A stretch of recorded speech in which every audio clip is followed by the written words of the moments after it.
ये 5-5 बार सुसाइड करने की सोचा? नहीं, 5 बार तो नहीं। आपकी क्या स्टेटमेंट था कि 5 बार? नहीं, मैंने बोला 5 बार मौत से लड़के वापस आ चुके बट हैं। सुसाइड सोचा आपने? नहीं नहीं नहीं नहीं, सुसाइड नहीं सोचा। ओके। एक बार तो मुझे गोली लगी थी तब, और मेरा पहला बेटा हुआ वो भी बहुत क्रिटिकल था, मुझे दूसरा बेटा हुआ वो भी बहुत क्रिटिकल था।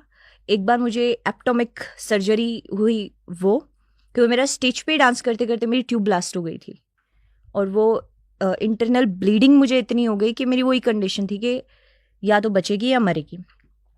और एक बार जब मैंने सुसाइड अटेम्प्ट करने की कोशिश की। क्यों सुसाइड अटेम्प्ट किया? अरे वो तो इतने बोल्ड, वही जानना चाह रहा मैं कि इतने बोल्ड, उस टाइम इतनी बोल्ड कॉन्फिडेंस। नहीं थी, उसके बाद मैं बहुत बोल्ड हुई हूँ। उस वाक्य ने मुझे बहुत कुछ सिखाया है। उस वाक्य का इतना बड़ा हाथ है कि मैं आज मेरा जो मन करता है मैं बोल देती हूँ, जैसे मन करता है मैं जीती हूँ। मुझे किसी से पड़ी नहीं है, किसी से लेना देना नहीं है। और मैंने वही सीखा कि क्या हुआ था? पब्लिक का कोई चेहरा नहीं होता। आप जितना प्यार पाते हो वही पब्लिक आपको कब धरती पे देके मार दे, कोई पता नहीं। तो हुआ तो कुछ नहीं था। जैसे हमारे बहुत एक SC/ST एक्ट मेरे पे लगाया गया था। एक 36 जात की रागनी थी, वो मैंने गाई थी, और मेरे सभी सीनियर आर्टिस्टों ने वो पहले बहुत बार गा चुके थे। तो उन्हीं से सीख के मैंने गा दिया। होमवर्क किया नहीं उस वक्त पे कि कुछ ऐसा होता भी है। तो उसमें से एक बंदा उठ के आया, उन्होंने बोला इसने हमारे समाज को गाली दी है। हालांकि मैंने किसी को गाली नहीं दी। उन्होंने लिखी, उन्होंने गाई, तो मैंने भी गा दी। मुझे लगता है कि अगर आप हमारे जो बड़े सीनियर आर्टिस्ट हैं उनको ही मना कर देते तो ऐसा होता ही नहीं। पर उनको किसी ने मना नहीं किया, टारगेट मुझ पे किया गया खाली। तो बहुत ज़्यादा परेशान कर दिया उस टाइम पे मुझे लोगों ने। जगह जगह घर घर जाके माफ़िया मांगी, और घर घर जाके माफ़िया मांगी है। मतलब जैसे प्रचार करते हैं ना लोग और वोट मांगने जाते हैं, ऐसे मैं जाके माफ़िया मांग के आई थी उस टाइम पे।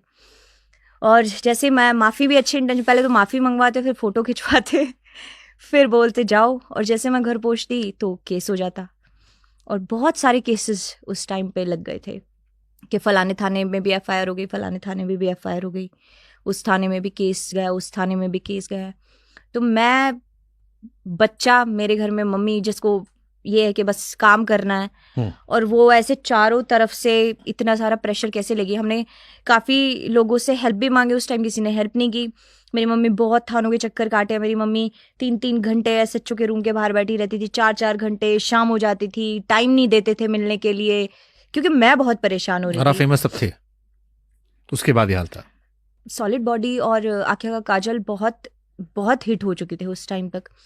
तो बहुत ज़्यादा परेशानी, और ऐसा कुछ था नहीं कि मैं जैसे 12th तक ही मैं पढ़ी हूँ।